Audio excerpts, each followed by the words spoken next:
All right, everybody, and welcome to another Pilots and Drones podcast. We're here with the man, Justin Pascua, head tech over at Drone Champs. And Justin's going to talk to us about the technical aspects of Tiny Whoop Racing.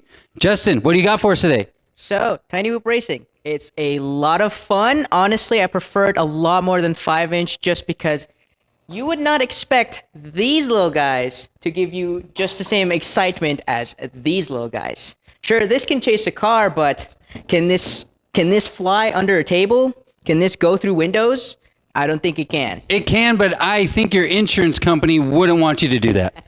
That's a good way of putting that. But still, Tiny Whoop Racing is probably one of the best sports or drone racing leagues out there, seeing as all the tech has kind of caught up to how the performance of 5-inch are doing. So tell us about the motors here a little bit. What are the KVs, and tell us all the numbers and all that stuff. Okay. So speaking about the performance of whoops, here is Kent's personal Air 65 right here, fixed by the tech himself. And this has gone through a lot. He has had it for a year now, and it's very much changed from what it was originally. Things that have changed on it is it's got a more durable 65 frame. This is actually going back to the previous iteration of their 65 frame, not the Air 65, but their Meteor 65. As for the other change would be the motors. So they are still the same 702 2700 kV from the Air 65, but these ones are from VCI. And the difference there is these have dual ball bearings, so they are a lot smoother than the bushings, and they will last a lot longer at the cost of a little bit of weight.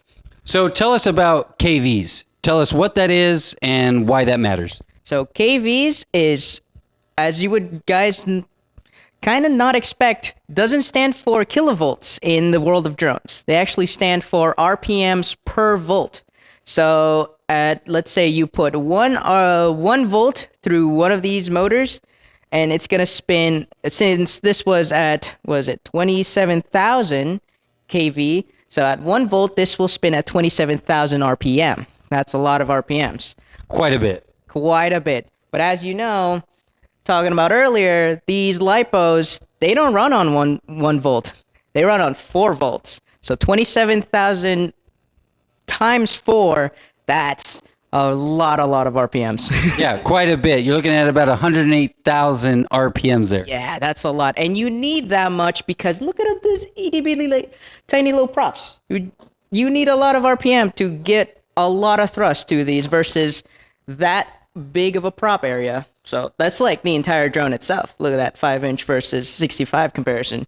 So let's talk about the props. What size props do we have on there? Because 65 millimeter does not mean prop size, right? Correct. So it's weird. The lingo is weird here where 65 millimeters is actually not the prop size like every other different prop size on the other drone. It's actually from motor to motor. So from here to here, that's 65 millimeters of distance, but the props themselves are actually 31 millimeters. So why do they do that?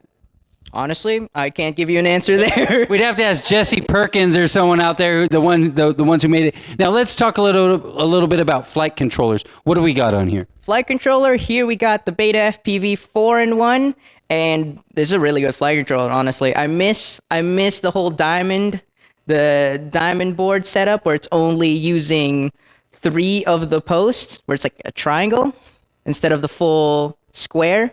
It's really good. I also like it because you can add your own receivers to it. The receivers on Tiny Whoops have been notoriously known for being very finicky. They can break in like 2 crashes. It's dumb. But here you can add a full-size ELRS receiver, and that will be as durable as the ones that come on the 5-inch. So tell us, what does 4-in-1 mean? 4-in-1 means there are 4 components of the flight controller that are usually from the 5-inch that come built into one board. So I think for this one specifically, it has the video transmitter built in, it has the ESCs built in, the flight controller is built in, and there should be one more thing, but I can't think of it right now. That's all right. And what Justin's talking about here is, if you see here, the flight controller on this drone has two. It's stacked, they call it. There's a flight controller on top and ESC on the bottom. Not with this little one that Justin has. All that is shoved in to that little microchip on the top there. So that's what we're talking about when we talk about AIO, means all in one. So let's talk about analog that we have on there. That's the video, correct? Yes, analog is the video, and you kind of can't really put a digital one in here because that's going to sacrifice a lot of your performance for this size. Digital has caught up to where you can put it in this size, but I haven't seen a lot of people racing them, or just like, I'd rather go for the lightness. My preference when I'm flying one of these has always been keep it as light as possible. That way it's the most efficient flight possible as well. Right. Okay, so talking about efficiency, batteries, what do we got? So for these, they will only be flying around for like 3 minutes at a time. That doesn't sound like a lot, but because you are going so fast and you're so tiny, it's going to take up a lot of your brain power. And honestly, I get tired from like 5 packs of these. So yeah, you can rip it hard. And remember, when you're flying and you have the goggles on as well, you're fully immersed. So it really takes all of your senses and everything. So by the time you're done, you're kind of like, whoa, what just happened? But then you get that dopamine rush and you're like, let's do it again. So that's the great part about drone racing and the whooping and over again. But like Justin said, it can get pretty mentally exhausting. So let's talk about the power levels that we have in these batteries, the MAH. So the MAH is basically what it stands for is milliamp hours, and it tells you how much energy is stored in one of these. This one specifically is a 300 mAh pack, and that roughly accounts for 3 minutes. Roughly accounts for 3 minutes. Here we have another pack, same 1S, but instead it is 450 mAh. So you can, in theory, get around 4 minutes and 50 minutes of flight. So is bigger better? Up to a point. Hey, that's up to the viewers to decide. All right, so again, we talked a little bit in the last one about the BT 2.0 versus the PH2. Tell us a little bit about those. Oh, the BT 2.0 is such a good connector. It's purely just because the metal contacts in the battery are a lot bigger versus the PH2 zeros. And that just means you get, you have a bigger water pipe. You can push more power through them. You can push more voltage through them without getting like a blockage or some sort. So they're a lot more efficient than ever before. And that's another contribution to why tiny whoops have gone closer to the 5-inch performance range. And so when you're charging these bad boys, we talked about the Wi-Fi charger. Tell us a little bit more about that. So it's such a good charger. It is probably one of the newer smart chargers out there, especially for 1S batteries. There's not a lot of people that make smart chargers for 1S because everyone's kind of been using parallel boards and things like that. But the Wi-Fi charger is probably one of the first ones to have smart charging only for 1S. So this will only let you charge tiny whoop batteries. There's no 2S, 3S, 4S, etc. But they got really good control of like your amp rating inside and how long they'll charge for. You can even storage charge them, which is really important when you're not using your batteries. That's right. So people do get scared a little bit about the batteries. So let's talk a little bit about the storage charge that you just mentioned. Okay, so the storage charge is usually, if you're not flying your battery for, let's say, around a month, you're like, oh, I'm kind of gonna be busy for quite some time, and I won't get to fly as long. So put them in storage charge.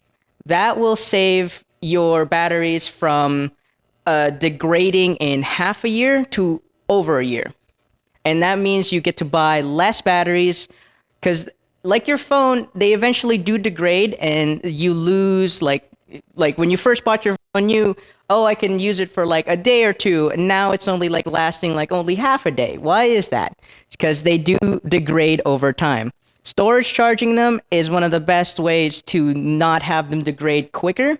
It slows down the process, and what it is it puts the battery at a stable voltage of 3.8 volts, and that's like a good happy voltage, and where the lipochemistry kind of doesn't want to keep reacting to itself. So storage charger batteries, guys. And with this charger too, you can charge multiple batteries at one time, correct? It says right here you can charge about 6 batteries, either BT2 or PH2. They are still supporting the PH2 just for, transitional purposes.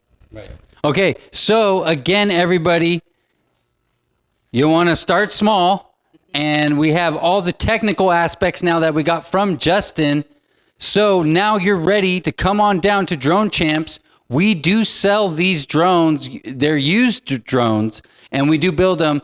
Also, too, if you'd like, Justin actually has a custom drone that he builds himself. It's called the Black Widow, and he's been winning races with it left and right. So he will build you one of those as well. Just send us a DM or an email, and we can be more than sure to build you one of those. Of course, it's going to be a little pricey, but hey, you got to pay to play and pay to win.